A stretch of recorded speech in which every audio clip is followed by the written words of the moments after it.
என்ன மாமா அப்படி பாக்குற? சுடு தண்ணி. ஆ இல்ல மாமா, நீ ஆவி பிடிக்கணும்ல, அதுக்கு தான் கொண்டு வந்திருக்கேன். ஏய், நான் அதுக்கு ஆவி பிடிக்கணும்? புரியல. என்ன மாமா, நீ தும்மறத பார்த்து எனக்கு அப்படியே மனசெல்லாம் வலிக்குது மாமா.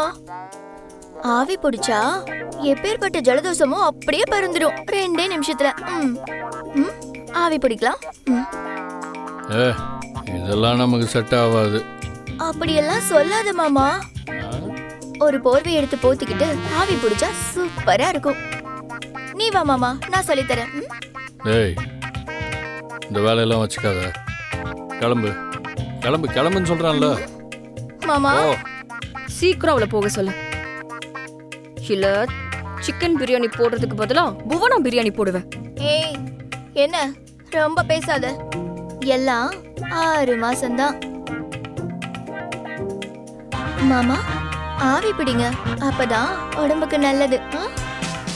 இனிமேல் மழையிலலாம் நனையாதீங்க. உடம்ப பாத்துக்கோங்க. பை. போடி.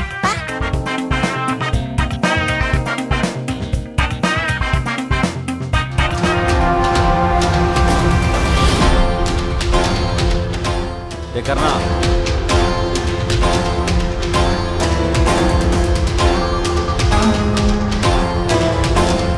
கர்ணா,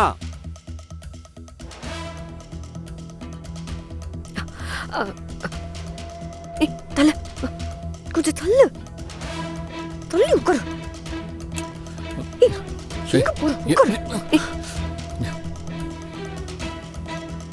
கால மேல வை. இந்தா ஒழுங்கா போர்வையை போத்துக்கிட்டு ஆவி பிடி. போத்திக்க. இந்தா. ஏய், என்ன பண்ற? அங்க அண்ணன் வெளியே கூப்பிட்டு இருக்காரு. முதல்ல ஆவி பிடி, அதுக்கப்புறம் அண்ணனை பாத்துக்கலாம். என்ன விளையாடுறியா? எனக்கு சாதாரண தும்மல் தான் வந்தது. இந்த மாதிரி ஆவி பிடிக்கிற அளவுக்குலாம் ஒண்ணுமே இல்லை. ஏன் அவ சொன்னாதான் ஆவி பிடிப்பியா? நான் சொன்ன பிடிக்க மாட்டியா? அவளை பத்தி சும்மா பேசிட்டே இருக்காது, டென்ஷன் ஆகுது. இப்போ ஒழுங்கு மரியாதையா ஆவி பிடி, அதுக்கப்புறம் பாத்துக்கலாம் உங்க அண்ணனை. அண்ணே பாத்தீங்களாண்ணே, உள்ளதானே இருக்கான்.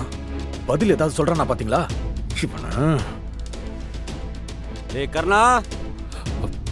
ஏய், அண்ணன் டென்ஷன் ஆயிடுவாரு, சொன்னா கேளு. இப்ப மட்டும் நீ வெளியில போன நான் அதை விட டென்ஷன் ஆயிருவேன். ஏய் குறி, கத்தியெல்லாம் காட்டி மிரட்டுற. பேசாம இருக்கணும். ஆவி பிடி.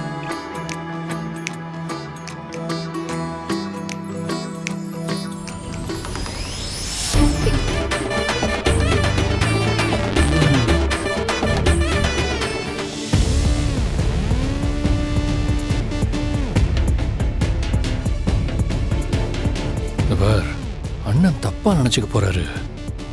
நினைச்சா நினைச்சுக்கிட்டோம்.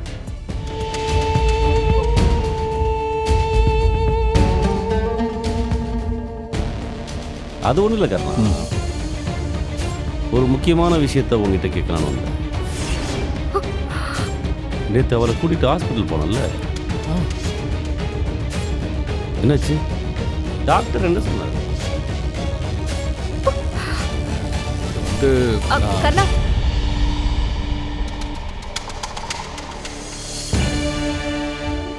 நாளைக்கு தான் ரிப்போர்ட் வரும்னு டாக்டர் சொல்லியிருக்காங்க. ஆனா எனக்கு இன்னும் அந்த வாமிட் நிக்கல. நீ ஜெயந்தி அக்கா கிட்ட கேட்டு ஒரு டேப்லெட் வாங்கிட்டு வரியா? அப்புறம் டேப்லெட் வாங்கும்போது மறக்காம இது சாதாரண வாமிட் இல்லைன்னு சொல்லிடு.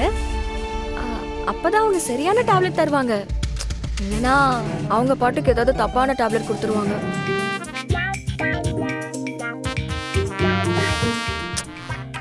அந்த காலத்துலலாம் எப்படிதான் 7 பிள்ளைங்களெல்லாம் பெத்து வளர்த்தாங்களோ. நம்ம மொத பிள்ளைக்கே இவ்ளோ வாந்தி வருது. ஷோ, தலையில வர சுத்துது. சரி, நீ போய் வாங்கிட்டு வா. நேத்து வண்டி வர ரெடி பண்ணுன்னு சொல்லியிருந்தல, அதையும் சேர்த்து ரெடி பண்ணிட்டு வரும்போது வாங்கிட்டு வந்துரு. ஓ ஓ.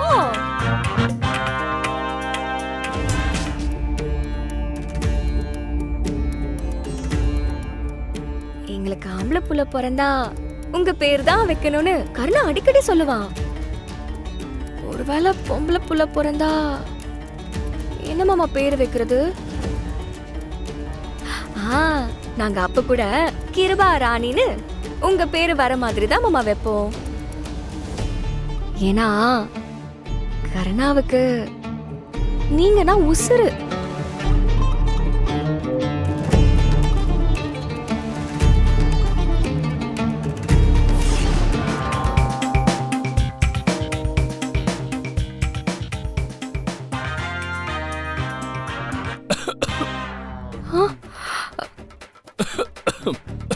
என்ன இன்னும் இவனுக்கு எவ்வளவு இருமல் இருக்கு?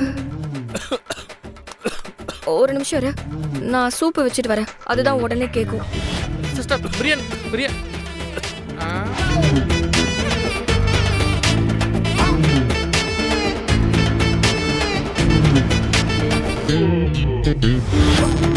என்ன? ஏய், முதல்ல நிஜமா இருமல் வந்துச்சு, நான் அதை ஒத்துக்கிறேன். ஆனா இப்போ வந்து நடிப்பு தானே. என்ன வெக்கம்? மாப்பிள்ள, என்னை இது வரைக்கும் இவ்வளோ அன்பா ஆதரவா யாருமே கவனிச்சது இல்லடா. எனக்கு இருமல்னதும் இந்த மருந்து எடுத்துட்டு வந்து கொடுத்தோன்னே ரொம்ப ஃபீல் ஆயிடுச்சு. திரும்ப ஒரு தடவை அவன் என் மேல அக்கறை எடுத்து பேச மாட்டாளான்னு ஏங்க ஆரம்பிச்சிருச்சு. அதுக்கு தான் வேணும்னே இருமலை. இப்போ சூப்பு வைக்க போயிருக்கா பாரு.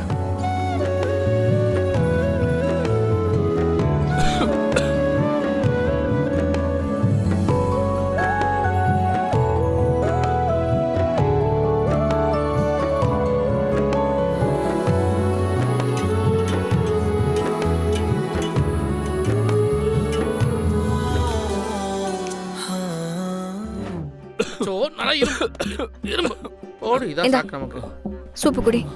இந்தா இது குடி, இருமல் நிக்கும். சூப்பா? நமக்கு சூப்புனாலே அலர்ஜி. சூப்புனாலே எனக்கு சுத்தமா பிடிக்காத. எப்ப இருந்து மாப்பிள்ள?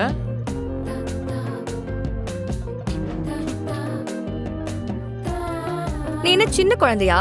சூப்பெல்லாம் குடிக்க மாட்டேன்னு சொல்றதுக்கு? கண்ட கண்ட கருமத்தெல்லாம் குடிக்கிறதுக்கு இதை குடிச்சா என்ன?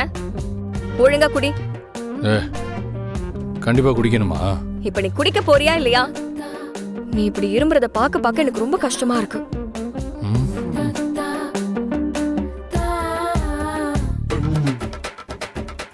என்ன அப்படி பாக்குற? ஓ சார், நான் வச்சாலாம் சூப்பு குடிக்க மாட்டீங்கல்ல? நான் வேணா புவனாவை சூப்பு வச்சு தர சொல்லவா? குடிச்சிடறேன், குடிக்கிறேன்.